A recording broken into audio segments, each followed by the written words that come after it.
Bobby, we had some tax cuts. There was this rumor going around that there might be some indirect tax cuts. The auto industry had been lobbying for them. What do you make of what we've seen so far in terms of indirect tax cuts and the fact that the surcharges, which were imposed last year on income tax, all of them continue into the next year? So again, I think that this is a 3-month or a 4-month kind of intervening phase that this is going to apply to. So really the main, I think what's more interesting is to see what the main act is going to contain. So that's a few months from now. So I don't know that, so if I take surcharge as an example, I don't know if it's life or death. I mean, it should have gone. It was 1 year, but it's been rolled over to 30th of June.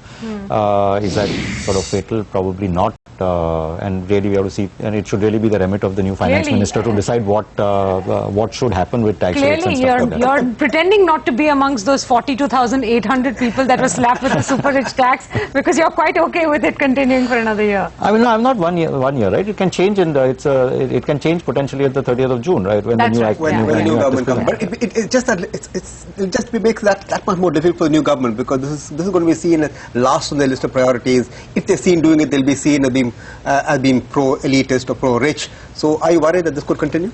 Well, I think that there's, I mean, what I'd hope from the new government, whoever, whichever government that's going to be, and whatever budget, whoever's going to frame the budget, is that I think we have to use the budget among a whole host of other tools to be able to change the sentiment and the operating environment that we are currently going through and have been experiencing for the last many years.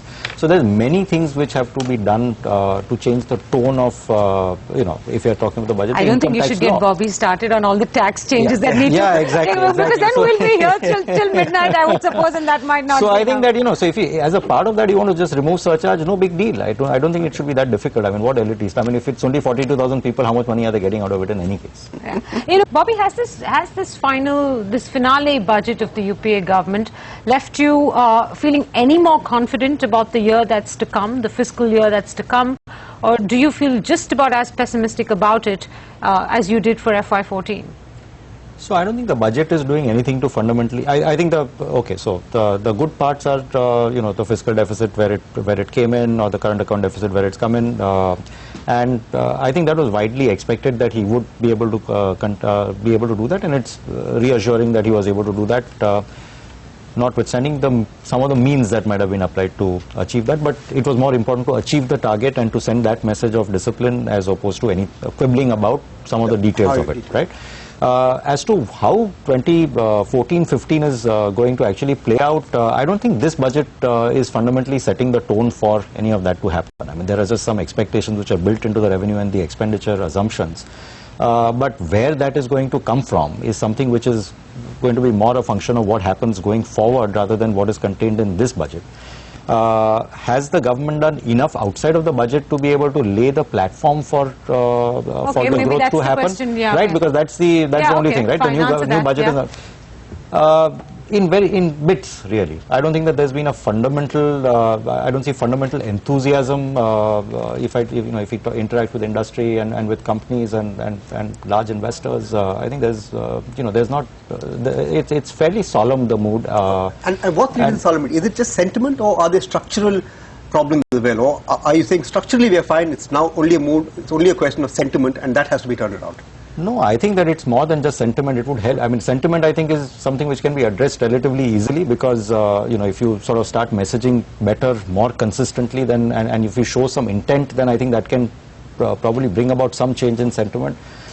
But fundamentally, I think what needs to happen, I think that there's a lot of hard work which is still to be done there, and it is just very difficult to do business. So we have to find ways in which we can cut through the thickets. I mean, even if I just look at the statement which is made in I was just picking up one line in the budget analysis and things like that, saying that we are short on we will have a current account deficit for some period of time.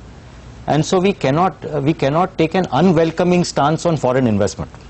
Look at how that has been expressed, almost implying that if we didn't have a current account problem, then maybe we could take an unwelcoming. I mean, so we have many ways in which we need to change this. So so messaging is also so right now sentiment is bad, reality is not so good, and we are not doing a good job on messaging some of this stuff as well. I mean, if we sort of pick some of these things, just as one lines. Mr. Mariwala, and I'm going to ask you here, were you expecting him to say anything about Vodafone in this speech at all, given that they've dropped the conciliation talks, just a week or two ago? Were you hoping that he might address that space? I actually didn't expect, because none whatsoever. No, I would not. I mean, they don't have anything happy to say about it. So I don't know what, if they had to make a statement, I don't know what they would have done. In your interaction with all of these clients, and many of them are facing, large demands that they think are unrealistic or irrational, are they looking forward to a change in political dispensation? So have they had conversations with let's say with the BJP, etc., to better understand their tax policy and believe that that kind of government would be better? So I can't say how much interaction they've had with the BJP. I'm sure they must, I mean, to the extent the BJP folks will also have reached out to some of these large investors to speak to them. There would have been some inputs and some interaction. But there is a high degree of concern with the way that the Indian tax environment is currently playing out, and it is something which deeply concerns many investors. Not only financial, strategic investors, financial investors. It has become now a significant matter in taking investment decisions. I mean, tax didn't enter into boardrooms. So does it worry you that when he set such an aggressive growth target for corporate tax, you could see the tax department getting even more aggressive on demands to corporates? I'm worried.